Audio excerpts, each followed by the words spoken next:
Dana White took a nothing company that was like filled with nobodies that was worth $10, and they're filled with nobodies now. And they're filled with nobodies now. And they're filled with nobodies now. Who's there right now that you can stand up besides John Jones, who always gets in trouble, and Conor McGregor, that always gets in trouble? Besides those two idiots.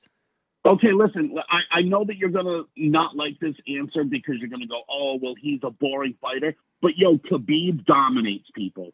Dominates people. He's a dominant fighter. And I get you probably don't like his style, but he's a beast. No, I like Khabib, but here's the thing. Just so we can go into this, besides Conor McGregor, who did Khabib beat? Who is he beaten? What guy? Who is he beaten? What guy in the UFC right now that stands out on his list of fights the 22, 23 fights that he has won? What fighter stands out besides Conor McGregor? The answer is the answer is nobody. I'm not going to hold that. I'm not going to hold that against Khabib because Dana White's the one that makes the fights and forces the fight. That's not Khabib's fault. I'm sure if Khabib wanted to fight, anybody, Dana White would probably be like, no, that's not who I have you fighting. And why is Khabib going to Russia 7 days before a fight? Why is that? When there was no cancellation of UFC 249 that we've heard, he decides to flee and go to Russia. The same guy that backed out of this fight 2 times out of the 3 times, and this is the 3rd out of 4 times he's backed out of Ferguson. I mean, but you're slamming Dana White and being like, oh, he doesn't know what he's doing. Dude, he basically single-handedly created a $5 billion company. And, oh, yeah, they have a monopoly on the industry. Basically. Jeff, let me ask you a question. And you're a big sports fan, and I respect you for a lot of things that you say, and I don't respect you on some of the stupid things that you say. Dana White. Like Tom Brady on his hand was made up? What? What happened? Go ahead. No, I knew you were going to bring that up. That's why I said what. But here's the thing, and what really bothers me about people that want to say what they say about Dana White. If I was Dana White at the time that I had the opportunity to take over as the president or the guy that run that organization, anybody in their right mind would know that organization, what they were doing, MMA was a growing sport at the time that he took it over, where he wanted to take it over and run it. Anthony could have taken it over. I could have taken it over. All you needed to do was find sponsors to love a sport that is highly fun to watch. That's really what it is. It's a sport that you're watching people beat the hell out of people on the ground, not standing up, on the ground. And tapping them out, putting them on flying arm bars or rear naked chokeholds or guillotine or arm locks or knee locks or all these different things that you could tap somebody out and you don't have to be the strongest guy or the toughest guy. Anybody and their mom would have known that this was going to be a breakthrough sport eventually. All you had to do was figure it out how you could bring in sponsors and advertise it. That was it. That's it. And it's. I mean, but it was a hard sell at the beginning. It was a super hard. What did he buy that company for? $1 million? $1 million. And your reason why they bought it for $1 million? They actually bought it for $3 billion company. They bought it for $3 million. Okay, so let me get this straight. I'm gonna take it back. Okay, so George Steinbrenner bought the New York Yankees in the '70s for $10 million, right? From CBS. From CBS for $10 million. Remember that? Sure. Okay.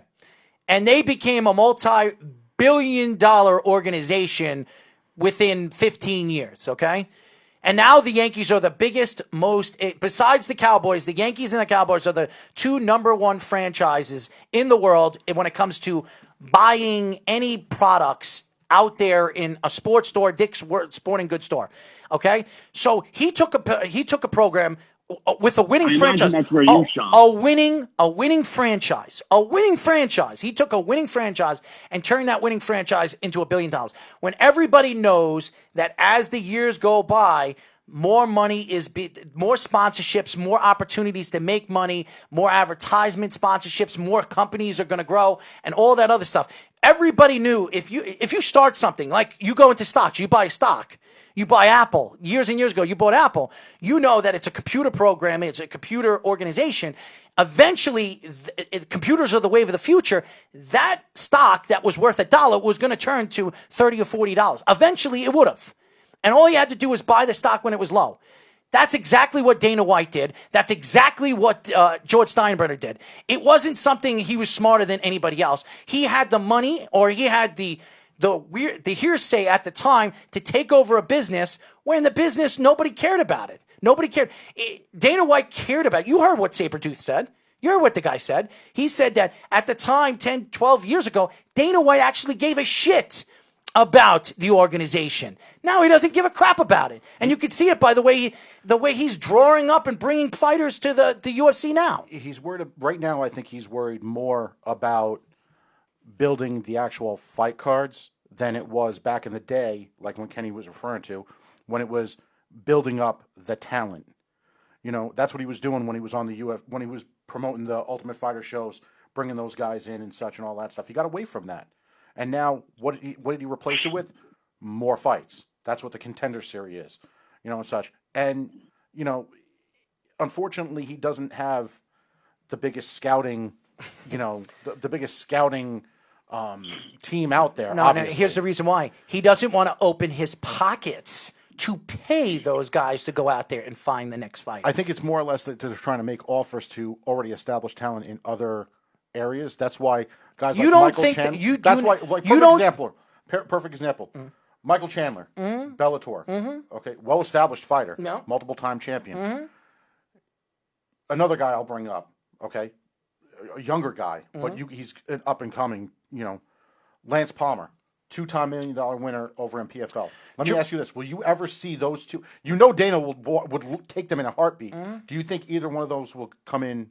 No, to the UFC. No. Because he doesn't want to pay him. And Jerome Mousasi, who asked Dana White for, when his contract was up, he asked Dana White for a 6-fight. He wanted to make close to $600,000 to $700,000 a fight. Now, is that saying much to a fighter that won 8 fights in a row against your best fighters in your welterweight division that sucked? Okay? So, and he decided to let Mousasi go, just like he let Rory McDonald go to Bellator when Rory McDonald was one of the best welterweights they had in their division. Okay? It's because he doesn't want to pay the right fighters. He pays guys like Donald Cerrone, who I love. And I'm not taking a shot at Donald Cerrone. I love him. I think he's a great guy. He's a good-hearted person. Donald Cerrone has been washed up for 5 years. He's been a washed-up fighter. But for the last 2 years ago, he gave him a 6 or 7 card fight where he's making $600,000 a fight. I don't think it's fair to say he's washed up. He's washed up. No, he's old. Okay, he's older. He's had a lot of wear and tear on him. I don't think it's fair to say that the guy is washed up because even recently the guy's had some decent performances. You know, is he at the championship level anymore? No. But I mean, the guy can still make a hell of a competitor. GSP could be a competitor still. I mean, again, I'm not saying that he's not a good fighter. I'm saying that he's washed up. He's not the same fighter. That's what I look at a washed up fighter.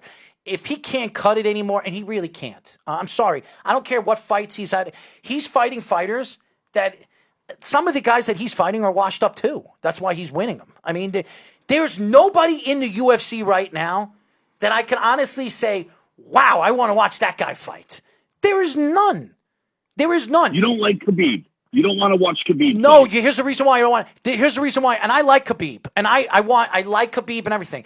Khabib has been ducking Tony Ferguson forever. And you know why he's been ducking him? Just like Mayweather's been ducking Pacquiao for years, and then finally he fought Pacquiao, and he had a torn rotator cuff. That's not him ducking him. That's Dana White, dude, makes the fights and decides who fights. Hold on. That's the best part about the UFC is boxers can duck other boxers. There's no ducking anyone. What are you talking about? Hold on. He dehydrated himself twice. You're a professional athlete. You're a professional athlete, and you dehydrated yourself 2 times, back-to-back times, and you couldn't make weight and you couldn't make the fight. Okay? That's twice. To me, you out of all the fighters, and he fought in the same weight class. Same weight class when he fought Conor McGregor. He fought in the same weight class. But why is it when he fought Ferguson, when he was supposed to fight Ferguson 3 out of the 4 times, he is backing out, or he dehydrated, or the epidemic, he decided, you know what, I don't know what's going on with UFC 249. I'm going to fly 7-8 days before the fight, even though I don't know what's going on with it. And then it comes out yesterday saying that I'll fight him in August. To me, that's backing out. And I'll tell you this right now. Ferguson and Khabib probably will never fight. They will never fight because Khabib, I believe, and I believe you know this, just like basketball, football, baseball, hockey, everything. It's all about matchups. I believe Khabib thinks that he doesn't match up well against Tony Ferguson. That's what I believe. And I believe Khabib, with his undefeated record, he has a lot to prove. Just like John Jones says he's undefeated. When he is undefeated, but he had a disqualification, so he has a loss on his record. In my eyes, he has one loss. Khabib has no losses, and Khabib wants to keep it that way because he wants to be looked at as the best MMA fighter of all time. And the truth is, you can't compare those two fighters because they're always going to be looked at differently because Khabib has never tested positive for any kind of from drug, Russia. And don't worry, Jones you'll see it. Fights in, he tests positive for. He's from Russia. Eventually, it'll come out that he was. I guarantee you. But he hasn't yet, right? So No, he hasn't yet. no. But every fight John Jones is being, disqualified from after the fact because he's all drugged up.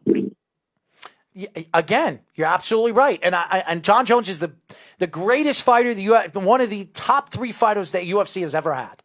He's been dominant that long, but he's been caught doing steroids twice. And I said, I would, to me, in every single sport, and I've said this on this show, I've said it on all my shows, I think in the only 2 sports that steroids should not be used in is MMA and boxing. Those are the only 2 sports. Every other sport, steroids are used to heal. Steroids are used to get stronger. That's fine. It doesn't make you see the ball better. It might make you hit the ball harder. It might make you hit the puck harder, but it's not going to make you... All you have to say is Jose Canseco to prove that fact. Yeah. Wrong. But no, you're absolutely right. It gives you being stronger in any one of the combat sports gives you a competitive advantage. Absolutely does. And as far as drugs are concerned and the driving skills that this guy has, he shouldn't be driving and somebody should be watching him. One guy you never bring up, and one guy we never bring up because he's so low-key and so under the radar as a really premier fighter, a really good fighter. Maybe it's because they don't market him nearly enough because the guy is a very good boxer. Stipe. Oh, I know Miocic. Stipe. Yes. Stipe is a very good fighter. I don't believe that. Now, as you said with Mousasi, as you said with a lot of these guys like Demetrius, would it surprise you if you see Stipe go down that road of the UFC misusing him? No. And then you see him going somewhere else and just building off. And we're talking about a guy who not only, he lost to Cormier, but what happened? He legitimately came back and won that following fight. A lot of times you don't see that. You'll see somebody lose, they lose the belt, whatever, and then everybody wants the matchups. Was he on a bad day, good day, this, that? There's always he was the only guy that I could say legitimately redeemed himself after a loss. And we're not talking about a guy who had an upset against a poke. Cormier beat the hell out of him, finished him. And then he came back in probably one of the best comebacks in that fight. Especially with the work to the body. Especially with the work to the body that he did.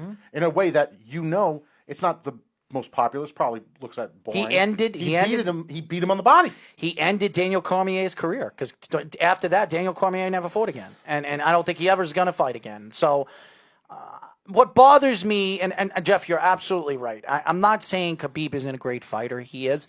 But he has to fight better fighters for me to say, well, he's one of the greatest. Go look at Anderson Silva's in the top of his career, the 9 years where he didn't lose a fight. Go look at the fighters he beat. Go look at them. They were all top fighters in his division. But not all of that is Khabib's fault because Dana White is the one that makes the fights. Yeah, but he picks the fight. Dana White goes to him and says, do you want to fight this guy? You're telling me You're honestly going to tell me after 4 fights and now 3 out of the 4 he backed out of them or he dehydrated or everything. You're telling me he's not backing out because he's afraid of Tony Ferguson? He's absolutely afraid of Tony Ferguson. And Jeff, I understand exactly what you're saying. I understand the point that you're making. You know, it is true. Dana White makes the fights. Absolutely. Dana White's the one who presents it. Absolutely, you're absolutely right. But Dana White made this fight too. And he jumped on that plane. Mm-hmm. Just like he made the other fights that may have been a lot weaker opponents, and Dana White made those. Dana White wants this fight to happen too. Uncle Dana wants his money.